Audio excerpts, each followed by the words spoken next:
আজ 25শে বৈশাখ বিশ্বকবি রবীন্দ্রনাথ ঠাকুরের শুভ জন্মদিন। সেই উপলক্ষে প্রথমে কলেজে গেছিলাম, একটা প্রোগ্রাম হলো। তো বাড়ি আসার পর মনে হলো তোমাদের একটু আবৃত্তি করে একটু শোনাই। খুব মন চাইলো, সেই ছোটোবেলায় কবে আবৃত্তি করেছি, আর মাঝে মধ্যে হয়েছে কিন্তু চর্চা নেই। তো ভুল ত্রুটি হবে, মার্জনা করে দেবেন, একটু চেষ্টা করি।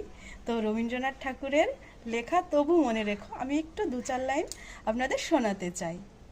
তবু মনে রেখো, যদি দূরে যায় চলে, যদি পুরাতন প্রেম ঢাকা পড়ে যায় নব প্রেম জালে, যদি থাকি কাছাকাছি দেখিতে না পাও ছায়ার মতন আছি না আছি, তবু মনে রেখো, যদি জল আসে আখিপাতে একদিন, যদি খেলা থেমে যায় মধুরাতে, তবু মনে রেখো, একদিন যদি বাধা পড়ে কাজের শারদ প্রাতে, মনে রেখো, যদি পড়িয়া মনে ছলো ছলো